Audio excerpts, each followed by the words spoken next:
নমস্কাৰ আপুনি চাই আছে গাঁও চহৰ জিলাৰ খবৰ মই জয়ন্ত মাধৱ গোস্বামী প্ৰথমে জনাইছো এটা ব্ৰেকিং নিউজ মহানগৰীত মিয়াৰ গুণ্ডাগিৰি পানীখাইটিত মিয়াৰ আক্ৰমণত আহত দুই হিন্দু যুৱক লাঠি জং লৈ 25 জনীয়া মিয়াৰ দলৰ আক্ৰমণৰ অভিযোগ সুমেশ ৰাজ বসুমতাৰী আৰু জ্যোতিমান হাজৰিকাক আক্ৰমণ সুমেশ ৰাজ বসুমতাৰী নামৰ যুৱকজনক বাঁহেৰে কোবাই মূৰ ফলাৰ অভিযোগ জ্যোতিমান হাজৰিকাৰ বুকুত কামুৰি আঘাত কৰে মিয়া দুৰ্বৃত্তই খেৰৰ দমত লুকাই কথম্পি প্ৰাণ ৰক্ষা কৰে এজন যুৱকে যুৱককেইজনে হিন্দু ধৰ্মৰ বুলি কোৱাৰ বাবেই আক্ৰমণ কৰাৰ অভিযোগ বুধবাৰে ব্ৰহ্মপুত্ৰৰ বালি চাপৰিত সূৰ্যাস্ত চাবলৈ গৈছিল তিনি যুৱক ঘটনাস্থলীত মিয়াৰ দলটোৰ সৈতে তৰ্কাতৰ্কিত লিপ্ত হৈছিল হঠাৎ 25 জনীয়া দল এটা আহি তিনি যুৱকক লাঠি বাঁহেৰে আক্ৰমণ কৰাৰ অভিযোগ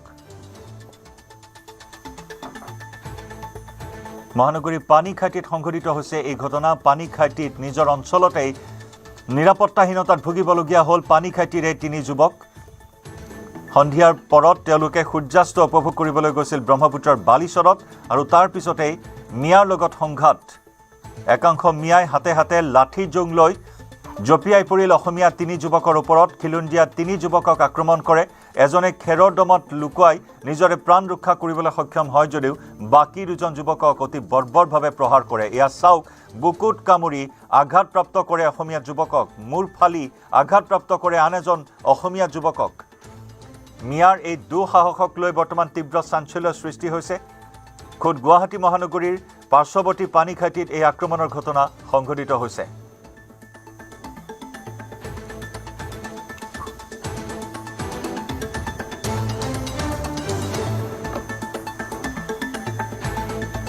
হিন্দু বুলি কোৱাৰ বাবে তিনিজন যুৱকক আক্ৰমণ কৰা বুলি গুৰুতৰ অভিযোগ উত্থাপন কৰিছে ভুক্তভোগী তিনি যুৱকে তিনিজন যুৱক হিন্দু বুলি কোৱাৰ পাছতে হঠাৎ 25 জনীয়া এটা যুৱকৰ দল 25 জনীয়া মিয়াৰ দল তাত আবিৰ্ভাৱ ঘটিল সকলোৱে হাতে হাতে লাঠি জং লৈ আক্ৰমণ চলালে এজনে কথম্পি প্ৰাণ ৰক্ষা কৰে আৰু বাকী দুইজন যুৱকক প্ৰাণে মৰাৰ ভাবুকি দিলে মিয়াৰ এই দুঃসাহস গুৱাহাটী মহানগৰীৰ পাৰ্শ্বৱৰ্তী পানীখাইটিত ইতিমধ্যে সমগ্ৰ ৰাজ্যজুৰি মিয়াক লৈ তীব্ৰ উত্তেজনা অব্যাহত আছে বিশেষকৈ উজনি অসমত মিয়া দুষ্কৃতিকাৰীয়ে মঠ মন্দিৰত নিষিদ্ধ মাংসৰ টোপোলা পেলাই থৈ উত্তেজনা সৃষ্টি কৰিছে সাম্প্ৰদায়িক বিগ বাষ্প বিয়পোৱাৰ চেষ্টাত অহৰহ ব্ৰতী হৈ আছে এটা চক্ৰ আৰু তেনে সময়তে খিলঞ্জীয়া যুৱকৰ ওপৰত এই আক্ৰমণৰ ঘটনা খুদ গুৱাহাটী মহানগৰীত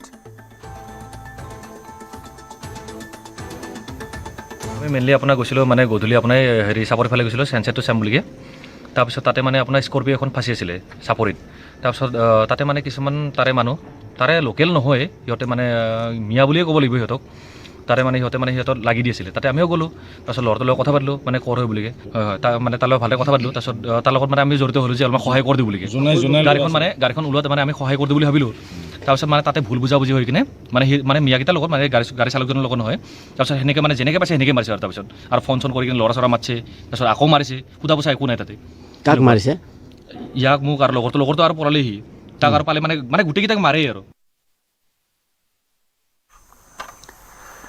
চাবুৱাত সংঘটিত হৈছে এটি চাঞ্চল্যকৰ ঘটনা স্বামীৰ পৰকীয়া প্ৰেমৰ বাবে দুমহীয়া সন্তানক হত্যা কৰি পত্নীৰ চৰম পন্থা চাবুৱাৰ মৰিচা গাঁৱৰ বামুনিয়া শিলধাৰীত এই ঘটনা সংঘটিত হৈছে ৰাতুল দাসৰ পত্নী কৰিশ্মা দাসৰ চৰম পন্থা পতি পত্নীৰ মাজত দীৰ্ঘদিন ধৰি চলি আছিল মতবিৰোধ স্বামীৰ পৰকীয়া প্ৰেমৰ বাবে হৈছিল সংঘাত কৰিশ্মা দাসে দুমহীয়া সন্তানক হত্যা কৰি চৰম পন্থা লোৱাৰ অভিযোগ পৰিয়ালৰ এই ঘটনাক কেন্দ্ৰ কৰি সমগ্ৰ অঞ্চলজুৰি তীব্ৰ চাঞ্চল্য মৃতদেহ উদ্ধাৰ কৰি চাবুৱা আৰক্ষীয়ে আৰম্ভ কৰিছে তদন্ত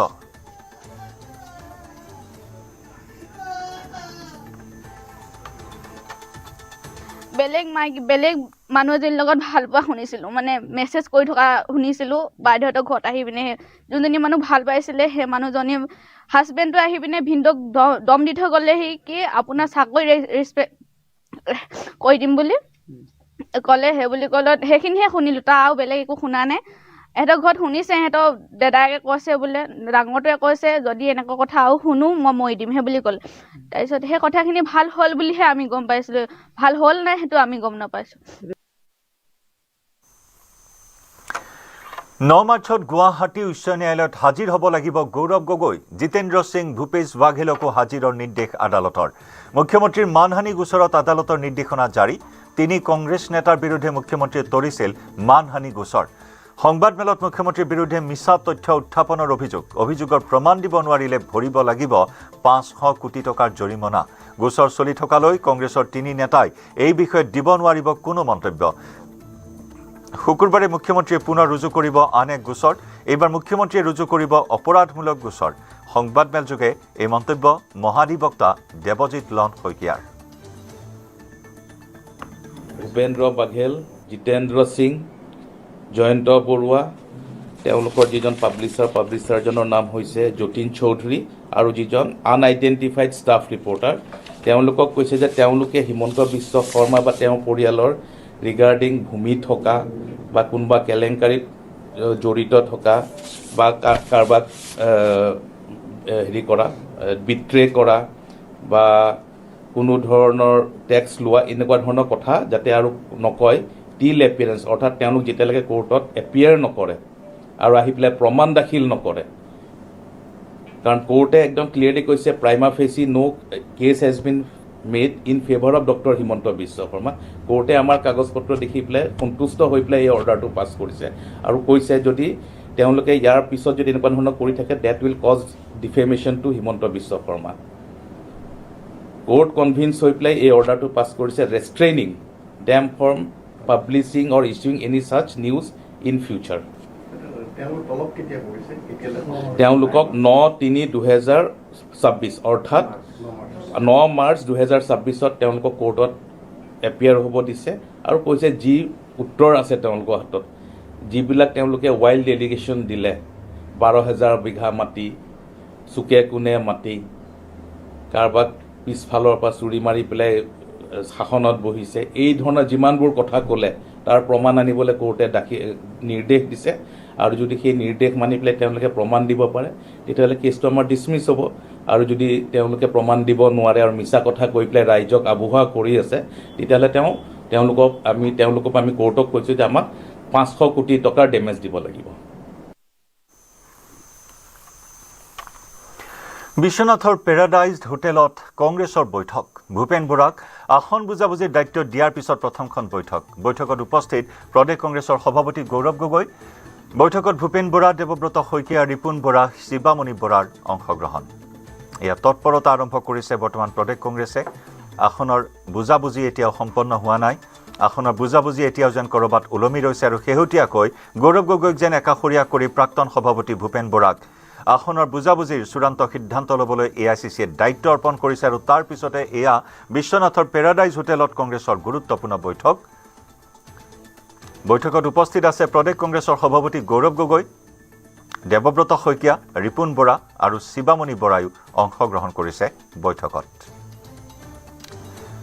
বিশ্বনাথৰ পৰা আমাৰ সতীৰ্থ সাংবাদিক তুষাৰ হাজৰিকাৰ সৈতে সংযুক্ত হৈছোঁ তুষাৰ এক গুৰুত্বপূৰ্ণ বৈঠক পেৰাডাইজ হোটেলত বৰ্তমান এপিচিচি নেতৃত্বৰ কি তথ্য লাভ কৰিছে আপুনি বৈঠক সন্দৰ্ভত হয় জয়ন্ত আজিৰ দিনটোত আচলতে গৌৰৱ গগৈৰ কেইবাটাও অনুষ্ঠান আছে বিশ্বনাথত আৰু বিশ্বনাথৰ বিহালীত আজি তেওঁ যি কংগ্ৰেছৰ প্ৰথমগৰাকী সভাপতি ছবিলাল উপাধ্যায় তেওঁৰ প্ৰতিমূৰ্তি উন্মোচন ইতিমধ্যে তেওঁ কৰিছে আৰু সেই তেনেকুৱা ধৰণৰ কেইবাটাও ৰাজনৈতিক অনুষ্ঠানৰ বাবে তেওঁ বিশ্বনাথলৈ আহিছে আৰু ইয়াতে দেখিবলৈ পোৱা গৈছে যে আজি পেৰাডাইজ হোটেলত যি কংগ্ৰেছৰ এখন বৈঠক ইতিমধ্যে অনুষ্ঠিত হৈছে বুলি আমি জানিব পাৰিছোঁ আৰু এই বৈঠকত দেৱব্ৰত শইকীয়া ভূপেন বৰা ৰিপুণ বৰা শিৱামণি বৰাকে আদি কৰি কেইবাগৰাকীও শীৰ্ষ পৰ্যায়ৰ নেতৃত্ব তেওঁলোক আছে আৰু যিহেতু আগন্তুক নিৰ্বাচনত বিৰোধীক আসন ভাগ বতৰাক লৈ যথেষ্ট চৰ্চা চলি আছে আৰু তাৰ মাজতে যি ভূপেন বৰা তেওঁক বিৰোধীৰ লগত কথা বতৰা পতাৰ বাবে যি দায়িত্ব ন্যস্ত কৰিছে সেইবাবে ভূপেন বৰাই কালিৰ দিনটোতো উল্লেখ কৰিছিলে যে আজিৰ দিনটোত তেওঁ গৌৰৱ গগৈ আৰু যি দেৱব্ৰত শইকীয়া তেওঁলোকৰ লগত কথা পাতি পৰৱৰ্তী সময়ত তেওঁ বিৰোধী দলসমূহৰ সৈতে আলোচনা কৰিব আৰু সেয়েহে সেই বিৰোধী দলসমূহৰ লগত আসনক লৈ বুজাবুজি হোৱাৰ পূৰ্বে আজি দেখিবলৈ পোৱা গৈছে যে ভূপেন বৰাই এনেধৰণে এই হোটেল পেৰাডাইজত তেনেধৰণে বৈঠকত মিলিত হৈছে আৰু তেওঁলোকে আসন বুজাবুজিক লৈ কিছু কথা বতৰা পাতিছে বুলি আমি কংগ্ৰেছৰ এক সূত্ৰৰ পৰা জানিব পাৰিছোঁ আৰু ইতিমধ্যে আজিৰ দিনটোত যি কংগ্ৰেছৰ পৰিৱৰ্তন যাত্ৰা সেই পৰিৱৰ্তন যাত্ৰাৰো ৰেলী ইতিমধ্যে বিশ্বনাথত আছে আৰু সেই ৰেলী ইতিমধ্যে চলি আছে বুলি আমি গম পাইছোঁ আৰু যি বিশেষ যি তাৎপৰ্যপূৰ্ণ কথা এইটোৱে যে বিৰোধীৰ লগত আলোচনাত মিলিত হোৱাৰ পূৰ্বে এতিয়া ভূপেন বৰাক দেখিবলৈ পোৱা গৈছে এনেধৰণে গৌৰৱ গগৈ আৰু দেৱব্ৰত শইকীয়াৰ লগত তেওঁলোকে বৈঠকত মিলিত হৈছে আৰু অতি সোনকালে বিৰোধী দলসমূহৰ যি বিৰোধী ঐক্য মঞ্চ সেই মঞ্চৰ যি সভা হ'ব সেই সভাত এই দেৱব্ৰত শইকীয়া আৰু গৌৰৱ গগৈৰ লগত হোৱা আলোচনাৰ ওপৰত ভিত্তি কৰি ভূপেন বৰাই আসনৰ বুজাবুজি যে কৰিব সেয়া প্ৰায় নিশ্চিত হৈ পৰিছে। জয়ন্ত, ধন্যবাদ তুষাৰ।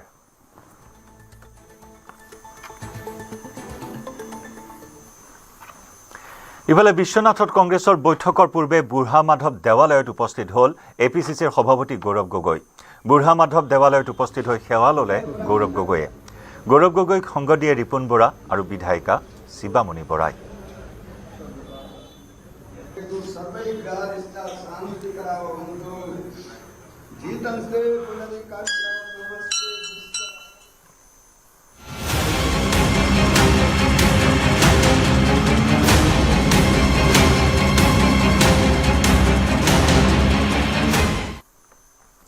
চৈধ্য ফেব্ৰুৱাৰীত প্ৰধানমন্ত্ৰীৰ আগমনক লৈ মৰাণ বাইপাছৰ ELFত এতিয়া দেখিবলৈ পোৱা হৈছে যুদ্ধকালীন তৎপৰতা।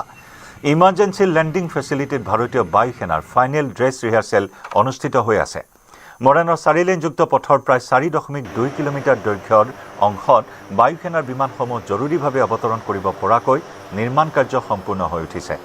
বুধবাৰে প্ৰথমবাৰৰ বাবে ভাৰতীয় বায়ু সেনাৰ অত্যাধুনিক বিমানৰ পৰীক্ষামূলক অৱতৰণৰ সফল হোৱাৰ পিছত আজি পুনৰ অনুশীলন কৰিছে ভাৰতীয় বায়ু সেনাই। উল্লেখযোগ্য যে 14 ফেব্ৰুৱাৰীত প্ৰধানমন্ত্ৰীৰ সন্মুখত মৰাণ বাইপাছৰ ELFত অনুষ্ঠিত হ'বলগীয়া এয়াৰ শ্ব'ত ভাৰতীয় বায়ু সেনাৰ ৰাফেল, সুখয়, হাৰকিউলিছৰ দৰে শক্তিশালী যুঁজাৰু বিমানে অৱতৰণ কৰিব। ইতিমধ্যে সমগ্ৰ অঞ্চলটোত কটকটীয়া নিৰাপত্তা বেষ্টনী গঢ়ি তোলা হৈছে।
হয়, দেশৰ লগতে অসম আৰু মৰাণৰ কাৰণে এক গৌৰৱৰ ক্ষণ, যিহেতু কালিৰ পৰা বিভিন্ন যুদ্ধক বিমান ঘাইপথত নামিছে আৰু এইটো দেশৰ সুৰক্ষাৰ বাবে অতি গুৰুত্বপূৰ্ণ বুলি আমি ভাবিছোঁ, যিহেতু ওচৰতে সীমান্ত আছে চাইনা আৰু বিভিন্ন দেশৰ, আৰু সেই সময়ছোৱাত যদি কোনোবা হঠাৎ কিবা যুদ্ধৰ নিচিনা পৰিস্থিতি হয় তেতিয়া এই ELF-এ গুৰুত্বপূৰ্ণ ভূমিকা পালন কৰিব।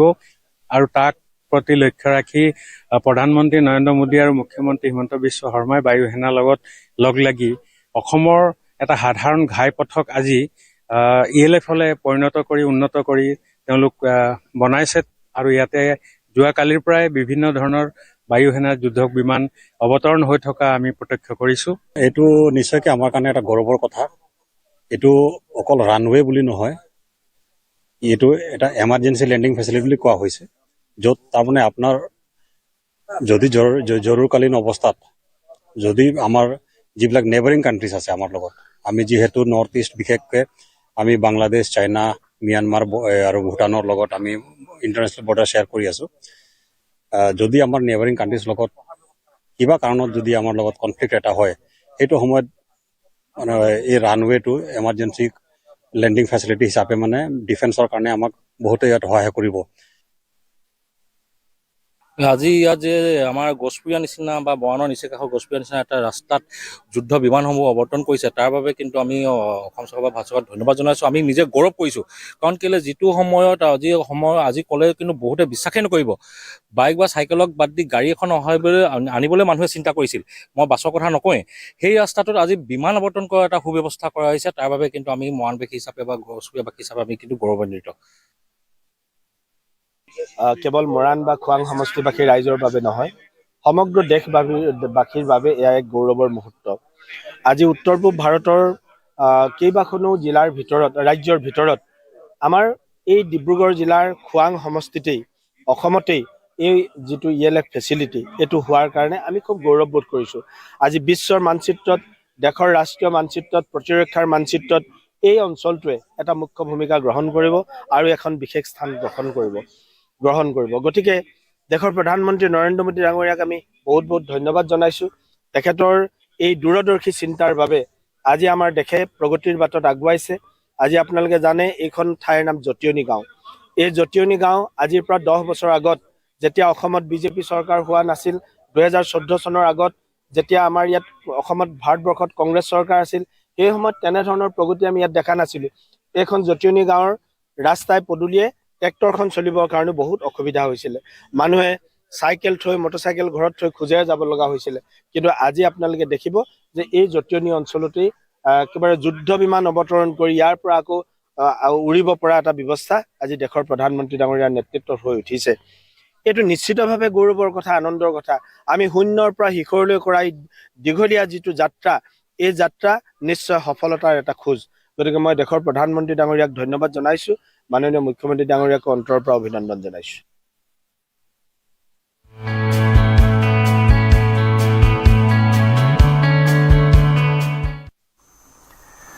অসমতো শীঘ্ৰেই আৰম্ভ হ'ব ৱাটাৰ মেট্ৰ' সেৱা। গুৱাহাটী, ডিব্ৰুগড়, তেজপুৰত ৱাটাৰ মেট্ৰ' সেৱাৰ প্ৰস্তাৱ। গুৱাহাটীত 4টাকৈ ৱাটাৰ মেট্ৰ' সেৱা পথৰ পৰিকল্পনা। গুৱাহাটীৰ 12টা স্থানত টাৰ্মিনেল বহুৱাৰ পৰিকল্পনা। IWAIক প্ৰস্তাৱ কোচি মেট্ৰ' ৰেল লিমিটেডৰ। সম্প্ৰতি IWAIৰ বিবেচনাধীন হৈ আছে এই প্ৰস্তাৱ।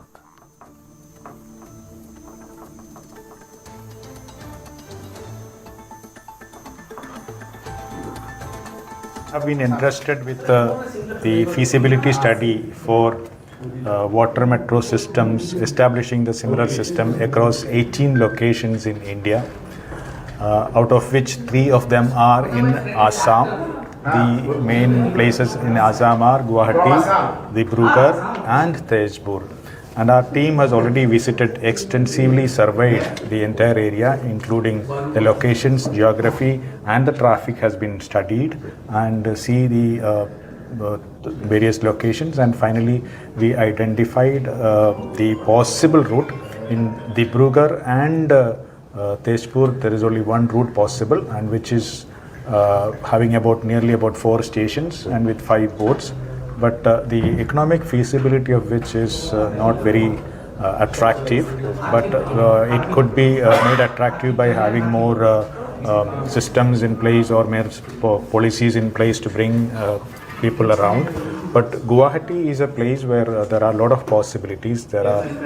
We find that is very attractive for establishing a similar water metro system like Kochi. And there we have about 12 terminals have been envisaged, with major, minor and intermediate terminals, with about 64 kilometers of route length we are planned. And we think that could become a good water metro system. There could become a good water metro system in Guwahati. 76 route kilometers with 78 boats, 100 passengers and 50 passenger boats, and with about 38 terminals. And currently we are operating with 20 boats only, and remaining has to come in 6 routes. For about 12 jetties we are now in operation, and it is having a very good attraction of the people. An average of about 7,000 people are traveling daily, and the weekends we can see up to 15,000 people are increasing. Basically that is all tourist related people. So it is very it's a electric hybrid boats, and we are giving a lot to the environment by saving, not letting much carbon dioxide outside, and there is no discharge from the boat, not creating much damage to the water. It is very,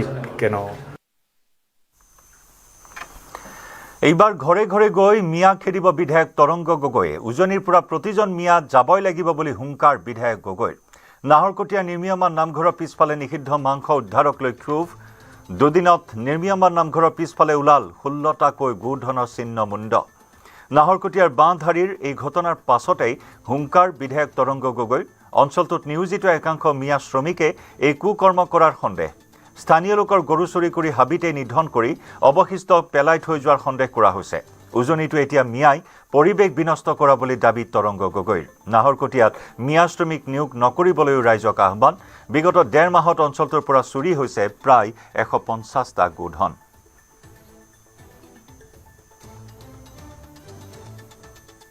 প্ৰায় ৰাতি 1 মান বজাত মই এটা খবৰ পালোঁ যে আমি এইডোখৰ জেগাত মানুহে গৰু কাটি আছে বুলি। তো ৰাতি 1 বজাত নিশ্চয় মই লগে লগে খবৰ কৰিছোঁ, আৰু সেই সময় যিসকল যুৱ বন্ধুৱে আহিছিলে ফোন কৰি খবৰ দিছোঁ যে কোনোবাই ক'লে পলাই গ'ল। ৰাতিপুৱা আহি আমি ইয়াত দেখা পাওঁ যে প্ৰায় 3-4টা গৰুৰ মুণ্ডন আছে, বহুখিনি ছাল আছে, বহুখিনি পলিথিন পৰি আছে। তো আমি এটা দেখা পালোঁ যে আশে পাশে চাগে বহুত দিনৰ পৰাই এই হাবি নিচিনা জেগাডোখৰত মানুহে ইয়াত গৰু কাটি আছিলে। আৰু যেতিয়া স্থানীয় ৰাইজসকল যেতিয়া গম পালে যে ইয়াত এনেকৈ পোৱা গৈছে, খবৰ কৰিবলৈ বহুতে কয় যে বিগত কিছুদিনৰ পৰা আমি 16টামান গৰু এই আশে পাশে নিৰুদ্দেশ হৈছে বা বিচাৰি পোৱা নাই। কালি কোনোবাই কৈছে এই মুণ্ডন দেখা পাইছে, মই যদি দেখাওঁ আপোনাৰ, যদি আপোনালোক কেমেৰাত দেখে এনেকৈ পৰি আছে। এতিয়া এই চেহেৰা দেখাৰ লগে লগে এগৰাকী মহিলা কান্দিছে, কৈছে মোৰ ঘৰৰ গৰু পৰি হেৰাইছিলে, আজি তেখেতৰ মুণ্ডনটো পোৱা গৈছে। মই এটা কথা ক'ব বিচাৰোঁ যে আমি অসমখন বিভিন্ন ইয়াত বসবাস কৰোঁ, আৰু নাহৰকটীয়া, উজনি অসম, ডিব্ৰুগড় এই অঞ্চলবিলাকৰ এটা বেলেগ ধৰণৰ বৈশিষ্ট্য আছিলে, আৰু এইবিলাক জেগাত আমি এনেকুৱা ধৰণৰ আগতে বাৰ্তা নাপাওঁ। কিন্তু ভাবক কেনেকুৱা দিন আহি পৰিছে যে আজি এনেকুৱা পৰিৱেশতো নাহৰকটীয়াৰ একদম চহৰৰ কাষতেই 16-17টা গৰু কাটিছে মানুহে। তো এই পৰিৱেশ কিয় আহিছে? মই ভাবোঁ যে আমি বিভিন্ন সময়ত ইয়াত আমাৰ গাঁৱৰ বহুত মানুহে মাছ বেপাৰী হওক বা বিভিন্ন কাম কাজতে হওক মিয়া মানুহবিলাকক নামনি অসম অনা হয়, ইয়াত সংস্থাপিত কৰিছে। মই এটা আহ্বান কৰোঁ যাতে এই মিয়া মানুহে সংস্থাপিত নকৰে। অৱসৰপ্ৰাপ্ত বন বিষয়া ডালিম দাসৰ বিৰুদ্ধে গোচৰ ৰুজু। আই বহিৰ্ভূত গোচৰ ৰুজু কৰা হৈছে। দুৰ্নীতি নিবাৰক শাখাই ৰুজু কৰে গোচৰ। দুৰ্নীতিগ্ৰস্ত বন বিষয়াৰ ঘৰত বুধবাৰে চলিছিল দুৰ্নীতি নিবাৰকৰ অভিযান। অভিযানত দুৰ্নীতি নিবাৰকে লাভ কৰিছে বহুখিনি গুৰুত্বপূৰ্ণ তথ্য। গুৱাহাটীৰ নয়নপুৰত ডালিম দাসৰ আছে বিশাল সম্পত্তি। ডালিম দাসৰ দিছপুৰত আছে এটা বিলাসী ফ্লেট। হাউলিত ডালিম দাসৰ আছে বুলেটৰ শ্ব'ৰুম। দিল্লীতো এটা ফ্লেট আছে ডালিম দাসৰ। অন্য কেইবাটাও স্থানত মাটি সম্পত্তি থকাৰ তথ্য লাভ। বুধবাৰে তদন্তকাৰী দলে জব্দ কৰে বহু সা সম্পত্তি। 2 লাখ টকা মূল্যৰ সোণ, ৰূপৰ মুদ্ৰা জব্দ কৰিছে নগদ 3 লাখ টকা বেংকৰ পাছবুক। ডালিম দাসে জন্মৰ প্ৰমাণপত্ৰ জালিয়াতি কৰাৰ অভিযোগ।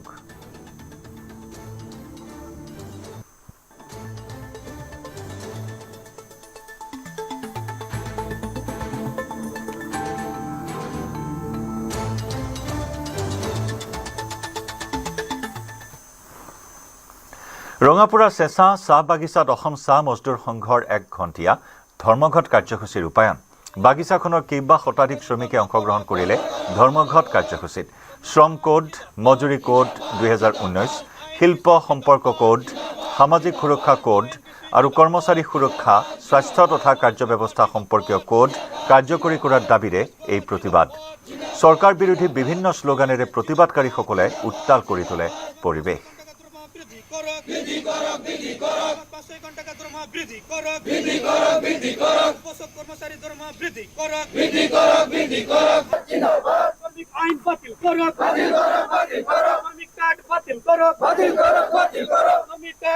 চাহ শ্ৰমিকৰ দৈনিক মজুৰি বৃদ্ধি আৰু যি স্মাৰ্ট মিটাৰক বাতিল কৰাৰ লগতে জনজাতিকৰণৰ দাবীত এনেদৰে প্ৰতিবাদ সাব্যস্ত কৰা দেখিবলৈ পোৱা গৈছে।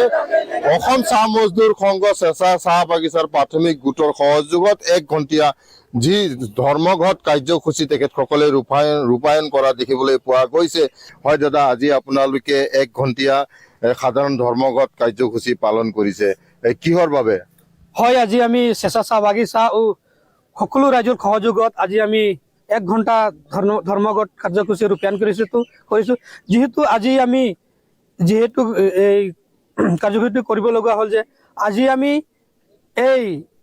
এতিয়ালৈকে চাহ জনগোষ্ঠীক দৰমহা বৃদ্ধি কৰা নাই আৰু এছটিকৰণ দিয়া নাই আৰু মাটিভূমি দিয়া নাই লগতে আমাৰ 2025 চনত যিটো নেকি আমাৰ আইন লাগিছে 2025 স্মাৰ্ট মিটাৰৰ সেইটো বাতিল কৰিব লাগিব আৰু যিটো এনৰেগা যিটো হেৰি কৰিছে যিটো বেলেগ নাম দেব বিচাৰি আছে এইটো বাতিল কৰিব লাগিব আৰু উপ কৰ্মচাৰীৰ এতিয়ালৈকে আমাৰ দৰমহা বৃদ্ধি হ'ব আছিলে এইটো উপ কৰ্মচাৰীৰ দৰমহা বৃদ্ধি এতিয়ালৈ হোৱা পোৱা নাই যেহেতু আমি আজি এই বাগিচাত ইমান দিন 250 টকাত আমি কেনেকৈ চলিম আমি বিচাৰি আছিলোঁ দৰমহা বৃদ্ধি 5 টাকা নাইবা 3 ঘণ্টা কিন্তু এই চৰকাৰে বৰ্তমান চৰকাৰে আমাৰ খাটি খোৱা চাহ শ্ৰমিকক এই যে একেলন খাই যে এটিকুলি দুটা পাত 5,000 টকা কৈ দিলে সেই বস্তুটো আমি বিচাৰি নাছিলোঁ কিন্তু এই বৰ্তমান আমি জানিব বিচাৰিছোঁ এই চৰকাৰে এইটো 2 বছৰ পাৰ হোৱাৰ যাৱত আমাৰ 200 বছৰ কেতিয়াবা পাৰ হৈছে কিন্তু এইটো এতিয়া মানি আছে যে 2 বছৰ পাৰ হৈ গ'ল আমি চাহ শ্ৰমিকৰ 5,000 টকা পইচা দিম 5,000 টাকাৰে পাই বিচাৰি নাছিলোঁ আমি দৰমহা বিচাৰি আছিলোঁ জনজাতিকৰণ বিচাৰি মাটি পট্টা বিচাৰি আছিলোঁ আৰু বেআইন আমি আইন মতে আমাৰ এই দেশত গণতন্ত্ৰ দেশ এই গণতন্ত্ৰত কেনেকৈ আমি ৰক্ষা কৰিব লাগিব আমি চবে কেনেকৈ ভাই বহিন দাদা ভেদে প্ৰত্যেকটা জনগোষ্ঠী আমি একত্ৰিত হৈ ভাৰতবৰ্ষত থাকিব কিন্তু সেইটো আইন শৃংখলা এতিয়ালৈ কৰা নাই সেইটো উল্টা পুল্টা কৰি আমাৰ মানুহৰ মাজত ভেদ কৰি এই চৰকাৰে আমাক একদম ঠগি আছে 5,000 টকা দি বহিৰাজ্যত পুনৰ অসমৰ লোকক হত্যা হায়দৰাবাদত এইবাৰ ৰহস্যজনক অৱস্থাত উদ্ধাৰ হ'ল নগাঁৱৰ এজন ব্যক্তিৰ মৃতদেহ মৃত লোকজন পুৰণি গুদামৰ বৰপানী গাঁৱৰ নৃপেন বৰা হত্যা কৰি লোকজনক ৰছীৰে ওলমাই থৈ যোৱাৰ সন্দেহ কৰা হৈছে হায়দৰাবাদৰ এটা কোম্পানীত কৰ্মৰত আছিল নৃপেন বৰাৰ মৃত্যুৰ খবৰ পোৱাৰ পিছতে এতিয়া পৰিয়ালত শোকৰ ছাঁ হাহাকাৰ পৰিস্থিতি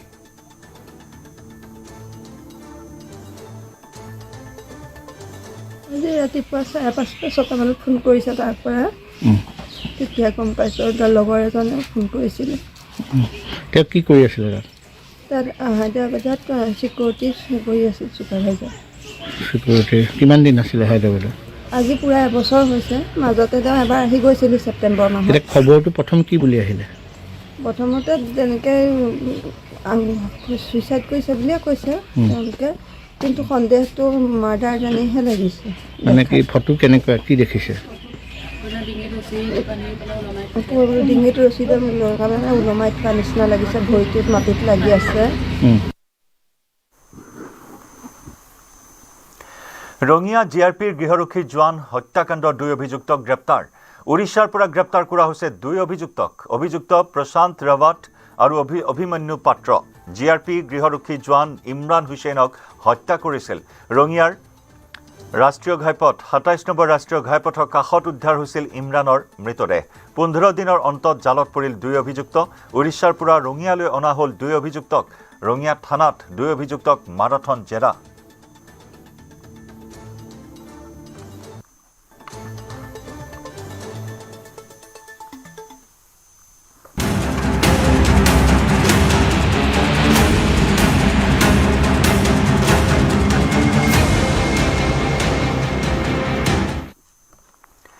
লখিমপুৰত ভয়ংকৰ অগ্নিকাণ্ড বিধ্বংসী অগ্নিকাণ্ডত জাহ গ'ল এগৰাকী উচ্চতৰ মাধ্যমিকৰ পৰীক্ষাৰ্থীৰ বাসগৃহ জ্বলি ভস্মীভূত হ'ল ছাত্ৰীগৰাকীৰ উচ্চতৰ মাধ্যমিক চূড়ান্ত পৰীক্ষাৰ এডমিট কাৰ্ড ৰেজিষ্ট্ৰেশ্যন কাৰ্ডৰ লগতে সকলো গুৰুত্বপূৰ্ণ নথিপত্ৰ আৰু কিতাপ বহি কান্দি জুইৰ মাজৰ পৰা ছাত্ৰীগৰাকী উদ্ধাৰৰ চেষ্টা চলালে এডমিট আৰু নথিপত্ৰসমূহ অসহায় পৰীক্ষাৰ্থীগৰাকীৰ এই দৃশ্যই কন্দুৱাইছে সকলোকে উল্লেখযোগ্য যে লখিমপুৰৰ নকাৰীৰ ত্ৰৈলোক্য গোহাঁই বৰুৱা নামৰ লোকজনৰ ঘৰত প্ৰথমে লাগে জুই চিলিণ্ডাৰ বিস্ফোৰণৰ ফলত অগ্নিকাণ্ডৰ সূত্ৰপাত ঘটে নিমিষতে ভয়ংকৰ ৰূপ ধাৰণ কৰে অগ্নিকাণ্ডই জুইৰ লেলিহান শিখাই আগুৰি ধৰে চৌহদত থকা 10টা ভাড়াঘৰ 10টা পৰিয়াল থকা চৌহদৰ ভাড়াঘৰসমূহত দিনৰ ভাগত মানুহ নাথাকে সকলো কাম কৰিবলৈ ওলাই যায় স্থানীয় ৰাজ্যে অগ্নি নিৰ্বাপক বাহিনীক খবৰ দিয়াত উপস্থিত হয় যদিও ৰাস্তাটোত ঠেক হোৱাৰ বাবে অগ্নিকাণ্ড সংঘটিত হোৱা ঠাইলৈ যাব পৰা নাছিল অগ্নি নিৰ্বাপক বাহিনীৰ দল পৰৱৰ্তী সময়ত স্থানীয় ৰাইজ আৰু অগ্নি নিৰ্বাপক বাহিনীৰ তৎপৰতাত জুই নিৰ্বাপন কৰিবলৈ সক্ষম হয় পৰীক্ষা নেকি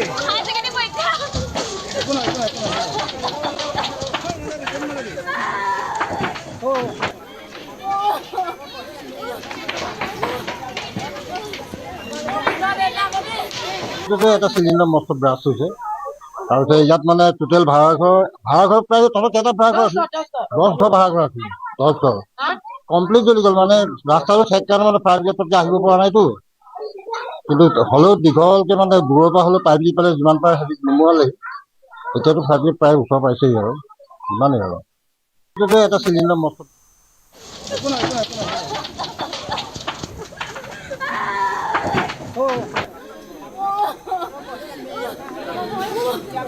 পৰীক্ষা নেকি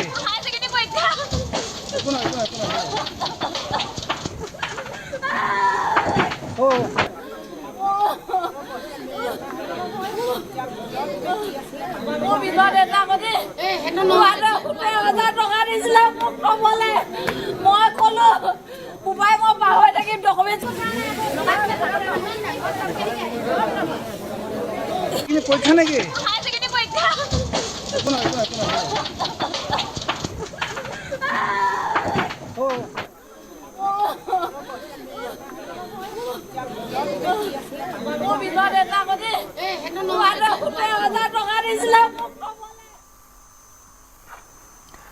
তৃতীয় দিনৰ বাবে জেৰাৰ সন্মুখীন কংগ্ৰেছৰ IT সেলৰ কৰ্মী আদ্ৰিতা দাস দিছপুৰ আৰক্ষীয়ে তলব কৰিছে কণ্টেণ্ট ক্ৰিয়েটৰ সুৰজ পাঠকক গৌৰৱ গগৈক চিয়াহী ছটিওৱা ষড়যন্ত্ৰত অভিযুক্ত দুয়োগৰাকী ইনক্লুচিভ মাইণ্ডছ নামৰ এটা সংস্থাৰ নাম উল্লেখ কৰিছিল মুখ্যমন্ত্ৰীয়ে সক্ষম মাৰৱাই নামৰ এজনে বেংগালুৰুৰ পৰা ষড়যন্ত্ৰ কৰাৰ কথাও উল্লেখ কৰা হৈছে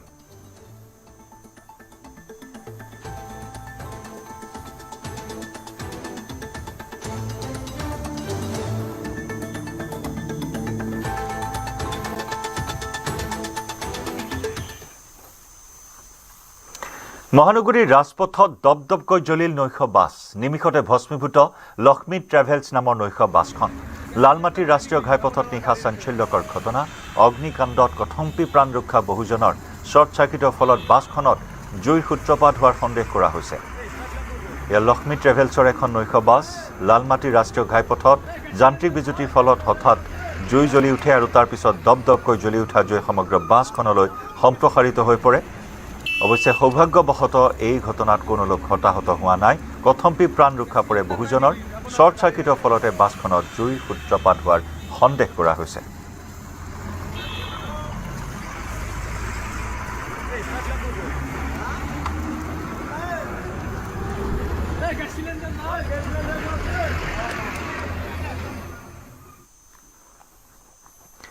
ৰূপৈহাটৰ পশ্চিম শিঙিমাৰীত গুলীচালনা জুৱা বিৰোধী অভিযানৰ সময়তে গুলীচালনা বনকৰ্মীৰ লাওখোৱা অভয়াৰণ্যৰ বৰখাল পাৰত নিশা চলিছিল জুৱা খেল বন বিভাগৰ লোক উপস্থিত হোৱাত জুৱাৰীয়ে লৈছিল জংগী ৰূপ পৰিস্থিতি নিয়ন্ত্ৰণৰ বাবে শূন্যলৈ গুলীচালনা বনকৰ্মীৰ গুলীচালনাৰ পিছতে জুৱাৰীৰ দলৰ পলায়ন ঘটনাক কেন্দ্ৰ কৰি বৰ্তমানেও অঞ্চলটোত চেপা উত্তেজনা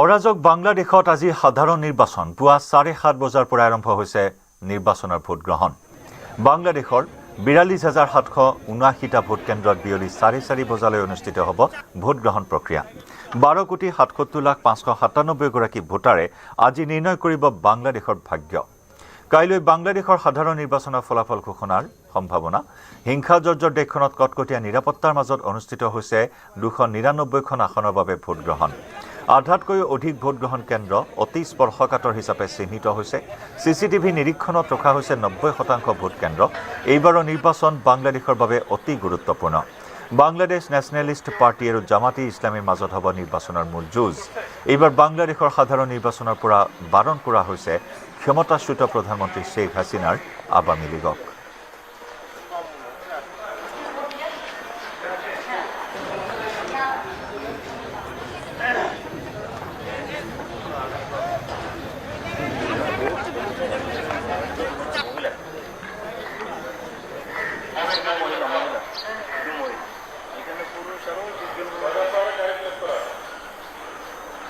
there will we cast 2 votes. First one is parliamentary vote, which will select where we'll select parliament MP, and other one is referendum vote, which has 2 options, yes or no. And after 17 long years, we are hoping for a fair and free election. গত 16 বছর আমরা কোনো vote দিতেও পারি নাই, আর যে vote ছিল ওই ভোটে আমরা কখনো যাইও নাই। তো এবার আমার মনের যে একটা আশা, যে সুযোগ, যে এবার ভোটটা আমি যেন নিজেই দিতে পারি, আমার ভোট। ইফালে বাংলাদেশত পুনৰ হিন্দুক হত্যা কৰাৰ ঘটনা, হিন্দুৰ হত্যাক লৈ পুনৰ বাংলাদেশত উত্তেজনা। হাত ভৰি বন্ধা অৱস্থাত উদ্ধাৰ হিন্দু শ্ৰমিকৰ মৃতদেহ। নিৰ্বাচনৰ প্ৰাক সন্ধিয়া সংঘটিত হৈছিল হত্যাকাণ্ড। মৌলবী বজাৰ জিলাত হিন্দু শ্ৰমিকৰ মৃতদেহ উদ্ধাৰৰ পিছতে উত্তেজনা। নিৰ্বাচনৰ সময়ত বাংলাদেশত হিন্দু সুৰক্ষাক লৈ আকৌ শংকা।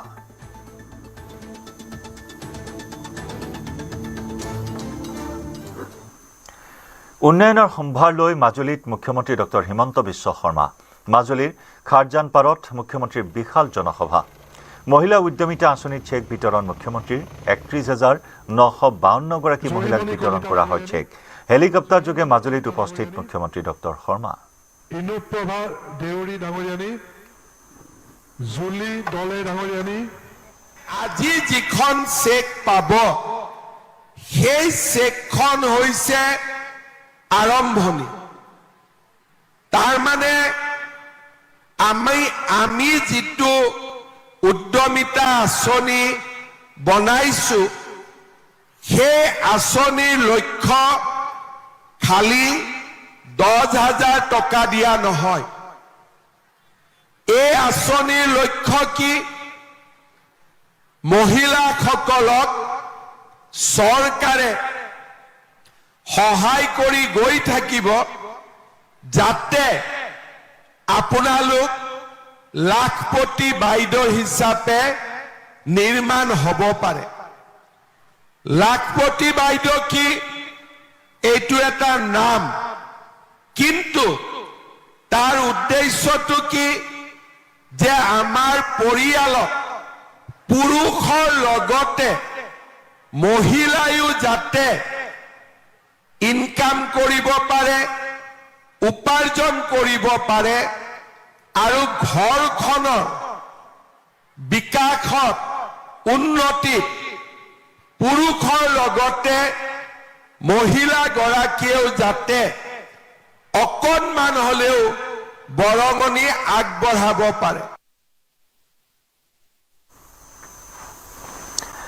আজি ৰাজ্যত 24 ঘণ্টীয়া চকা বন্ধ। প্ৰান্তে প্ৰান্তে চকা বন্ধৰ মিশ্ৰিত প্ৰভাৱ। যান বাহন আইন 2019 ন্যায় সংহিতাৰ 106(2) ধাৰা বাতিলৰ দাবী। অসম মটৰ শ্ৰমিক সংগঠনৰ যৌথ মঞ্চৰ বন্ধৰ আহ্বান। চকা বন্ধলৈ সঁহাৰি কেন্দ্ৰীয় ট্ৰেড ইউনিয়ন কৰ্মচাৰী ফেডাৰেশ্যনসমূহৰ। চকা বন্ধৰ ফলত ঠায়ে ঠায়ে যাত্ৰীৰ মাজত হাহাকাৰ অৱস্থা। 10 শ্ৰমিক সংগঠনে ঘোষণা কৰা ভাৰত বন্ধৰ প্ৰভাৱ ৰাজ্যৰ আন প্ৰান্তৰ লগতে নুমলীগড়তো পৰিলক্ষিত হৈছে। NRLৰ মুখ্য দ্বাৰত নুমলীগড় শোধনাগাৰৰ ৱাৰ্কাৰ্ছ ইউনিয়নৰ প্ৰতিবাদ। NRLৰ সন্মুখত শ্ৰমিক কৰ্মচাৰীৰ স্বাৰ্থ বিৰোধী শ্ৰম কোড বাতিলৰ দাবীত প্ৰতিবাদ সাব্যস্ত কৰে শতাধিক শ্ৰমিকে। চৰকাৰ বিৰোধী শ্লোগানেৰে শ্ৰমিকসকলে কঁপাই তোলে সমগ্ৰ অঞ্চল।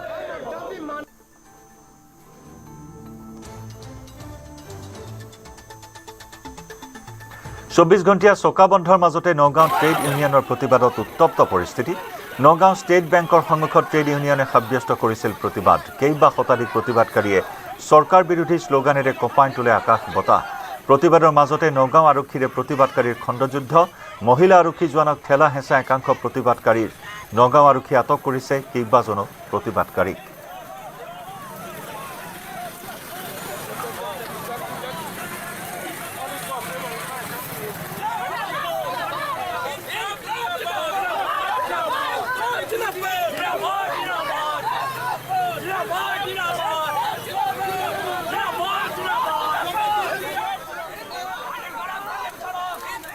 চৌব্বিছ ঘণ্টীয়া চকা বন্ধৰ মিশ্ৰিত প্ৰভাৱ পৰিছে গুৱাহাটীৰ জালুকবাৰীত। বন্ধৰ বাবে ঠায়ে ঠায়ে সাধাৰণ যাত্ৰীসকলৰ মাজত হাহাকাৰ। বাছ ষ্টপেজসমূহত ঘণ্টাৰ পিছত ঘণ্টা বুন্দাপৰ দিবলগীয়া হৈছে যাত্ৰীসকলে। অসম মটৰ শ্ৰমিক সংগঠনৰ যৌথ মঞ্চৰ আহ্বানত জনোৱা চকা বন্ধৰ ফলত দুৰ্ভোগ ভুগিছে দূৰ দূৰণিৰ যাত্ৰীসকলে। জালুকবাৰী উৰণ সেতুত নামনিলৈ যোৱা যাত্ৰীসকলৰ মাজত হাহাকাৰ অৱস্থা। মই বৰ্তমান উপস্থিত আছো মহানগৰী জালুকবাৰী আৰু যি গুৱাহাটী বিশ্ববিদ্যালয় আছে, গুৱাহাটী বিশ্ববিদ্যালয়ৰ সন্মুখত যি ২৭ নম্বৰ ৰাষ্ট্ৰীয় ঘাইপথ আছে। আৰু আজি যিহেতু ভাৰত বন্ধ, শ্ৰমিক সংস্থাৰ ফালৰ পৰা এই বন্ধ ঘোষণা কৰা হৈছে আৰু বন্ধৰ প্ৰভাৱ পৰিছে অসমৰ ভিন্ন প্ৰান্তৰ লগতে গুৱাহাটী মহানগৰী জালুকবাৰীতো। মই ভিডিঅ' জাৰ্নেলিষ্টক পোনে পোনে সামগ্ৰিক দৃশ্য দেখাবলৈ অনুৰোধ জনাম। আচলতে উত্তৰ পূবৰ দুৱাৰমুখ বুলি কোৱা হয় জালুকবাৰী, আৰু সেই জালুকবাৰীতো ৰাজ্যৰ বিভিন্ন প্ৰান্তৰ লগতে যি শ্ৰমিক সংস্থাৰ ফালৰ পৰা বন্ধ ঘোষণা কৰিছে, সেই বন্ধৰ আচলতে প্ৰভাৱ পৰা আমি পৰিলক্ষিত কৰিছো। আমাৰ লগত কিছু যাত্ৰী আছে, আমি যদি তেওঁলোকৰ মুখৰ পৰা জানিবলৈ জানো। ক'ত যাব? মই গৌৰীপুৰ। কিমান টাইম ৰখিলে? 2 ঘণ্টামান হ'ল। গাড়ী পোৱা নাই এতিয়ালৈকে? হয়, নিশ্চয়কৈ এনেদৰে বিভিন্ন যাত্ৰী তেওঁলোকে ৰখি আছে। ক'ত যাব দাদা? আমি ঘৰৰ বাৰীতে যাম। কিমান টাইম ধৰি ৰখিছে? 4 ঘণ্টা হৈ গেল ৰখি আছি। গাড়ী পোৱা নাই? গাড়ী নাই।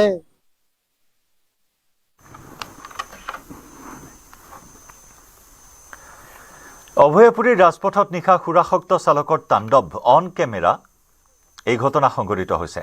এই খবৰ লৈ আহিম পৰৱৰ্তী সময়ত। আহিছো অন্য এটি খবৰলৈ। মেৰাপানীত ৰাইজৰ ৰোষত গভাইত চোৰ। ধৰ্মীয় অনুষ্ঠানৰ সামগ্ৰী চুৰি কৰা এটা গভাইত চোৰক কৰায়ত্ব কৰি ৰাইজে সোধালে উত্তম মধ্যম। ধৃত চোৰটোৰ নাম বিকাশ দাস। গভাইত চোৰটোৰ পৰা ৰাইজে উদ্ধাৰ কৰে চুৰি কাঁহ পিতলৰ সামগ্ৰীৰ লগতে নগদ ধন। গভাইত চোৰটোক কৰায়ত্ব কৰি উত্তম মধ্যম সোধাই ৰাইজে সমজাই দিয়ে আৰক্ষীক।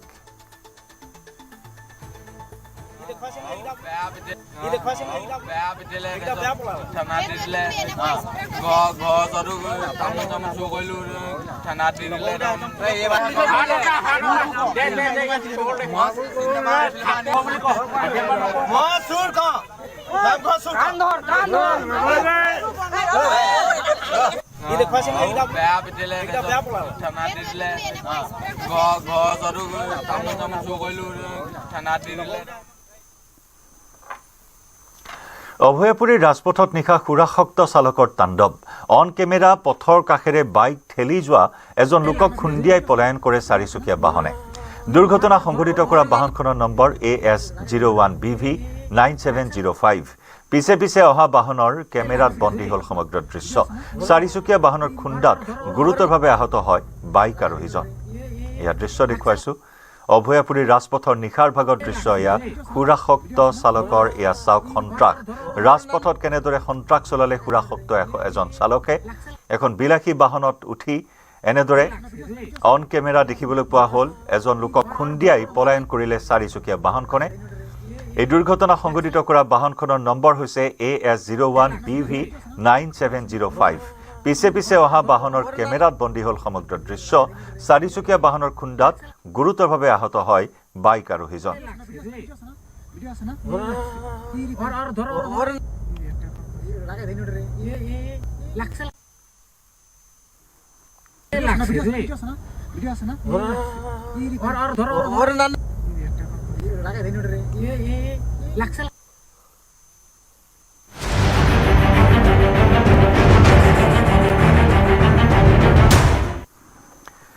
সোণাপুৰৰ ক্ষেত্ৰীত ভয়ংকৰ পথ দুৰ্ঘটনা। নিয়ন্ত্ৰণ হেৰুৱাই ডিভাইডাৰ পাৰ হৈ বিপৰীত দিশত থকা দোকানত খুন্দাত ট্ৰাকৰ। এই দুৰ্ঘটনাত থিতাতে মৃত্যু ট্ৰাক চালক ইছলাম আলীৰ। জাগিৰোডৰ দিশৰ পৰা আহি আছিল দুৰ্ঘটনাগ্ৰস্ত ট্ৰাকখন। ক্ষেত্ৰীৰ তেতেলিয়াত সংঘটিত হৈছে এই দুৰ্ঘটনা। দুৰ্ঘটনাগ্ৰস্ত ট্ৰাকখনৰ নম্বৰ AS01PC 6155। উঠিছো বোলে এনেকৈ গাড়ীয়ে গোটেই দোকানখন ভাঙি গাড়ী সোমাই গৈছে। গাড়ী সোমাই আহি চাওঁ মানে হয় গাড়ী গোটেই খুন্দিয়া ভাঙি। ফ্ৰিজ আছিল 3টা, আইচক্ৰীমৰ ফ্ৰিজ আছিল, তাকো আৰু এইটো জেনেৰেল ফ্ৰিজ আছিল। তাৰপিছত এতিয়া আৰু এইবিলাক কি কৰিম, এতিয়া ক্ষতিপূৰণ ল'ম নে এতিয়া গাড়ী ঘৰ হেৰি কৰিম? হা, কাৰোবাৰ কিবা হৈছে নেকি? ড্ৰাইভাৰৰ ডেথ হোৱা বুলি শুনিছোঁ। আমি ৰাতিপুৱা আহি কিনে দেখা পালোঁ গাড়ীটো সোমাই আছে গাড়ী। তাতে লগালগ খবৰ দিলোঁ পুলিচে আহিলা। আৰু কাৰোবাৰ কিবা হৈছে নেকি? ড্ৰাইভাৰটো মহিলা বোলে ডেথ হ'ল। ইফালে মহানগৰীত পুৱাই ভয়ংকৰ দুৰ্ঘটনা। গণেশগুৰিত দুৰ্ঘটনাত পতিত হয় পানী টেংকাৰ। ষ্ট্ৰীট লাইটৰ পোষ্টত প্ৰচণ্ড খুন্দা দ্ৰুতবেগী পানী টেংকাৰৰ। ষ্ট্ৰীট লাইটৰ পোষ্টত খুন্দিয়াই লুটিবাগৰ পানী টেংকাৰৰ জোৰত গণেশগুৰি সংযোগী উৰণ সেতুৰ সমীপত এই দুৰ্ঘটনাত ভাঙি চুৰমাৰ হৈছে পানী টেংকাৰখনৰ সন্মুখভাগ জোৰদৰ দিশৰ পৰা গণেশগুৰি অভিমুখী আছিল পানী টেংকাৰখন পানী টেংকাৰ দুৰ্ঘটনাৰ পিছতেই বহু সময় ধৰি তীব্ৰ যানজঁট ঘটনাস্থলীত উপস্থিত আৰক্ষীয়ে জব্দ কৰিছে পানী টেংকাৰখন দুৰ্ঘটনাগ্ৰস্ত পানী টেংকাৰখনৰ নম্বৰ AS32C1902 ভয়ংকৰ দুৰ্ঘটনাটোত সৌভাগ্যক্ৰমে ৰক্ষা পৰে বহুজন পানী টেংকাৰৰ চালকৰ অটপালিৰ ফলতে এই দুৰ্ঘটনা সংঘটিত হোৱাৰ অভিযোগ একাংশৰ ইফালে ধুবুৰীৰ গোলকগঞ্জৰ মতেঝাৰত ভয়ংকৰ পথ দুৰ্ঘটনা তীব্ৰবেগী ডাম্পাৰে মহতিয়াই আনিলে এখন ই ৰিক্সা এই দুৰ্ঘটনাত থিতাতে নিহত এজন দুৰ্ঘটনাত আহত আন এজনৰ অৱস্থা অতি সংকটজনক দুৰ্ঘটনাত নিহত মতেঝাৰ আমতোলাৰ অনিল মালাকাৰ জীৱন মৃত্যুৰে যুঁজিছে ভেকু শেখ নামৰ এজনে 127B ৰাষ্ট্ৰীয় ঘাইপথৰ আমতোলাত এই পথ দুৰ্ঘটনা সংঘটিত হয় দুৰ্ঘটনা সংঘটিত কৰিয়ে ডাম্পাৰ চালকৰ পলায়ন দুৰ্ঘটনাৰ পিছতে স্থানীয় ৰাইজে অৱৰোধ কৰিলে পথ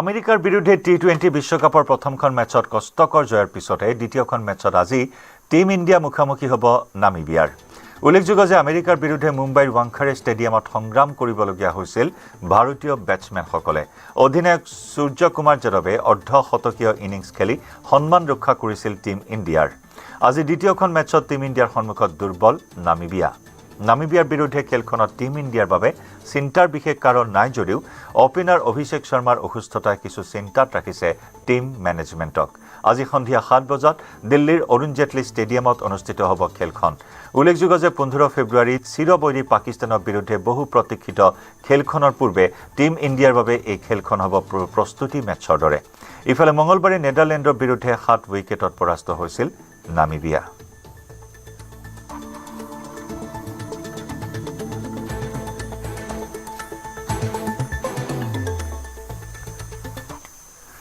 শিৱসাগৰৰ শিৱদৌলত অহা 14 ফেব্ৰুৱাৰীৰ পৰা 5 দিনীয়া কাৰ্যসূচীৰে অনুষ্ঠিত হ'ব শ্ৰী শ্ৰী মহাশিৱৰাত্ৰি পূজা আৰু মেলা এই উপলক্ষে শিৱদৌল উন্নয়ন পৰিষদৰ উদ্যোগত ব্যাপক প্ৰস্তুতি চলোৱা পৰিলক্ষিত হৈছে সুন্দৰকৈ সজাই তোলা হৈছে শিৱদৌলৰ চৌহদ শিৱৰাত্ৰি মেলাত দেশৰ ভিন্ন প্ৰান্তৰ 4 শতাধিক বিপণীয়ে অংশগ্ৰহণ কৰিব ইপিনে শিৱৰাত্ৰিৰ লগত সংগতি ৰাখি অনুষ্ঠিত কৰিবলগীয়া শিৱ বন্দনা তথা কোৰাছৰ অনুশীলনত ব্যস্ত হৈছে মহিলাসকল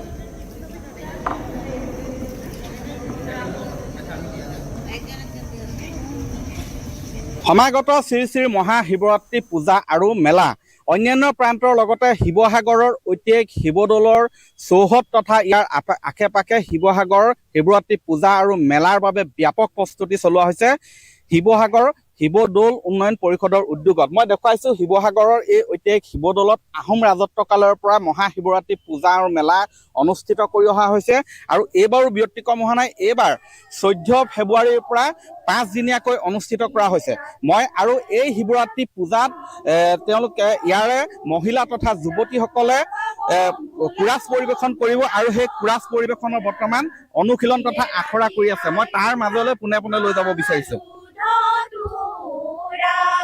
দিনে ৰাতি খাই ফুৰা ভাঙাৰু ধতুৰা চালে নাই খেতুৰ খাবা নাই ভাত ঘুমাবাৰ নাই সজা বস্ত্ৰ নাই গাত ঘুমাবাৰ নাই সজা বস্ত্ৰ নাই গাত বম ফুলা দিনে ৰাতি খাই ফুৰা ভাঙাৰু ধতুৰা দিনে ৰাতি খাই ফুৰা ভাঙাৰু ধতুৰা এনেধৰণে তেওঁলোকে শিৱসাগৰৰ ঐতিহাসিক শিৱৰাত্ৰি পূজাত কুৰাছ পৰিৱেশনৰ বাবে অনুশীলন চলাইছে মই ইয়াৰ যিসকলে নেতৃত্ব লৈছে তেওঁলোকৰ ওচৰলৈ আহিছো কি ক'ব কেনেধৰণে প্ৰস্তুতি চলিছে হয় আচলতে প্ৰত্যেক বছৰে আমি শিৱসাগৰ ৰংপুৰীয়া মহিলা সমাজে শ্ৰী শ্ৰী মহাশিৱৰাত্ৰিত শিৱ বন্দনা উপস্থাপন কৰোঁ। ঠিক সেইদৰে এইবছৰো আমি দুভাগী শিৱ বন্দনা উপস্থাপন কৰিবলৈ আগবাঢ়িছোঁ। প্ৰথম ভাগী হ'ব 14 তাৰিখে আৰু দ্বিতীয় ভাগী হৈছে আমি 18 তাৰিখে উপস্থাপন কৰিম। শিৱসাগৰবাসী ৰাইজক আহ্বান জনাইছোঁ সকলোৱে যাতে এই আমাৰ কোৰাছ ভাগী বা শিৱ বন্দনা দুভাগী উপভোগ কৰিবলৈ আহে যেন। ধন্যবাদ। এনেধৰণে প্ৰস্তুতি চলাইছে। মই পুনৰ কৈছোঁ, শিৱসাগৰ ঐতিহাসিক শিৱদৌলত 1970 শতিকাৰ পৰাই ইয়াত শিৱৰাত্ৰি পূজা অনুষ্ঠিত কৰি অহা হৈছে। পূজাৰ সমান্তৰালকৈ অনুষ্ঠিত কৰা হয় মেলা আৰু তাৰ বাবে চলোৱা হৈছে ব্যাপক প্ৰস্তুতি। ইপিনে কলিয়াবৰৰ শিৱস্থানৰ শিৱ মন্দিৰতো মহাশিৱৰাত্ৰিৰ ব্যাপক প্ৰস্তুতি। ইতিহাস প্ৰসিদ্ধ চামধৰা গড়ত আহোম স্বৰ্গদেৱ প্ৰমত্ত সিংহই স্থাপন কৰা শিৱ মন্দিৰত শতিকাজোৰা পৰম্পৰা ৰক্ষা কৰি উদযাপন কৰা হ'ব মহাশিৱৰাত্ৰি। শিৱস্থান শিৱ মন্দিৰত 4 দিনীয়াকৈ উদযাপন কৰা হ'ব মহাশিৱৰাত্ৰি উৎসৱ, যাৰ বাবে সুন্দৰকৈ সজাই পৰাই তোলা হৈছে শিৱস্থানৰ ঐতিহাসিক শিৱ মন্দিৰ। ভক্ত দৰ্শনাৰ্থীক আদৰিবলৈ সাজু শ্ৰী শ্ৰী শিৱস্থান শিৱ মন্দিৰ পৰিচালনা সমিতি।